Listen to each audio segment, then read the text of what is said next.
sudah sempat sedikit dibahas ya, potensi mungkin untuk pasar saham kita ini masih mungkin akan sedikit pelan-pelan dulu ya pergerakannya ya, menuju pergerakan libur Lebaran. Tapi kalau kita lihat mungkin dari nilai tukar rupiah sendiri begitu dari money market sendiri seperti apa mungkin trennya utamanya setelah apa yang terjadi di Timur Tengah kemarin begitu ya, dan mungkin proyeksi ke depan akan seperti apa, tekanan apa yang mungkin dirasakan juga oleh pergerakan nilai tukar rupiah kita. Iya, kalau kita lihat nilai tukar kita sekarang all time low ya, di 17.000 dan masih nggak menutup kemungkinan juga bakal bisa lebih lemah lagi. Tapi kan tergantung juga dari kebijakan dari bank sentral dan juga termasuk dari geopolitical tensionnya arahnya bakal sampai kemana gitu, karena semuanya memiliki keterkaitan antara satu dengan sama lain gitu.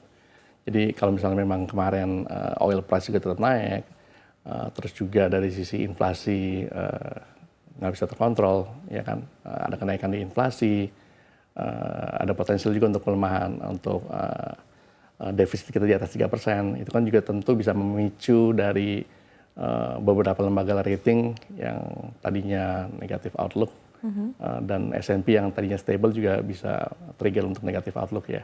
Nah kalau sampai 3 rating agency juga memiliki negatif outlook dan kedepannya berpotensi untuk sovereign downgrade, nah itu mungkin worst case scenario kita ya, di mana pasti bakal ada potensial outflow juga dari foreign investor, baik di bond market, di equity market, dan tentunya pasti kan juga bakal efek ke nilai tukar kita di rupiah. Baik. Dan tadi juga pengaruhnya juga ke depannya akan seperti apa kepada pergerakan suku bunga kita begitu ya. Tadi seperti yang sudah disampaikan oleh Pak Guntur. Nah, kemudian kita lihat juga mungkin dari untuk pergerakan yield sendiri begitu ya untuk surat berharga ataupun juga surat obligasi begitu, surat utang sendiri, trennya juga akan seperti apa di tengah kondisi yang saat ini? Menurut saya sekarang kalau kita lihat spike dengan kejadian geopolitical tension kemarin, yield kita tuh untuk yang 10 tahun kan sempat melenting dari 6,4 sampai ke 6,7. Jadi kan situasi seperti ini kalau kita lihat dengan geopolitical tension sebelumnya kan di tahun 2002, 2003 itu kan ya Ukraine dengan Rusia ya kan. Dimana pas waktu saat itu juga awal tahun di yield kita 10 tahun juga masih di level 6,3, 6,4, dan seiring dengan berjalannya waktu dengan perang Ukraine dan lain-lain, itu juga melenting di atas level 7, tembus ke 7 dan bahkan di level 7,4 ya kan. Jadi nggak menutup kemungkinan juga kalau misalnya sampai eskalasi ini tetap berlanjut dan memiliki impact terhadap baik ke regional dan ke Indonesia, bond yield kita bisa tembus di atas 7 ya. Kalau sekarang kan dari 6,4 ke 6,7 itu dalam waktu yang sangat singkat gitu. Padahal kalau misalnya kemarin-kemarin kita masih lihat mungkin bisa kalau bisa di level sempat di level di bawah 6 kan, ya kan. Nah itu kan cukup bagus ya kan. Makanya kalau kita lihat kan tahun lalu itu kan semua yang investasi di bond itu cukup happy. Karena kalau yang tenor panjang bahkan bisa dapat hampir double digit gitu dari sisi return. Nah, tapi mungkin this year is not the case for bond ya, karena potensial upside sedikit, tapi dari sisi risk sangat tinggi gitu, dan telah terbukti juga dalam waktu yang cukup singkat karena ada geopolitical tension ini cukup punya impact ke bond market kita, di mana 6,4 dari level 6,4 ke level 6,7 itu dalam waktu yang cukup singkat.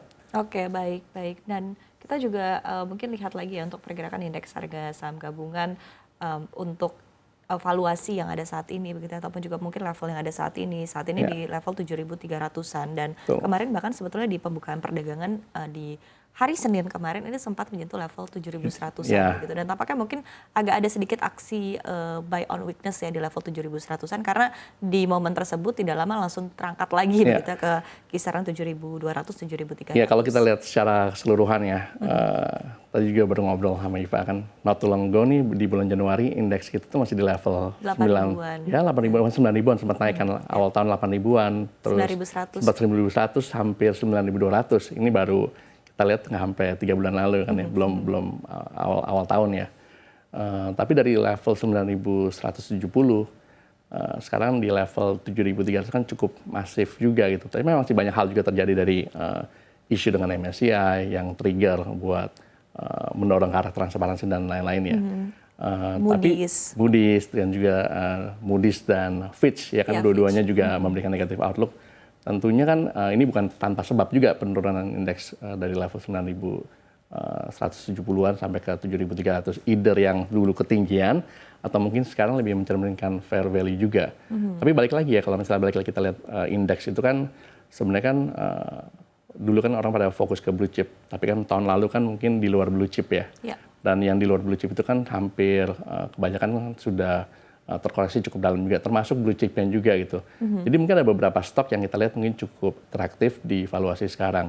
Tapi balik lagi, investor itu kalau misalnya kita berinvestasi di stock market, kan kita juga lihat berpotensial untuk earning dan growth ya. Ya. Nah, jadi kita bakal fokus juga untuk ke saham-saham yang memiliki fundamental kuat, memiliki earning quality yang cukup baik, yang tentu bisa lebih defensif pada saat market volatile seperti saat ini gitu. Oke, ini kan sudah mulai memasuki musim laporan keuangan begitu, Betul. Pak Guntur. Nah, ini seberapa kuat nanti sentimen dari laporan keuangan emiten ini bisa mengerek kembali laju pergerakan indeks harga saham gabungan? Harusnya cukup kuat ya, kan kita lihat basis dari kekuatan dan kesehatan suatu perusahaan itu kan dari laporan keuangan salah satunya. Walaupun di luar itu kan pasti ada juga kita lihat secara struktural dari sisi makro dan dari sisi sektoral.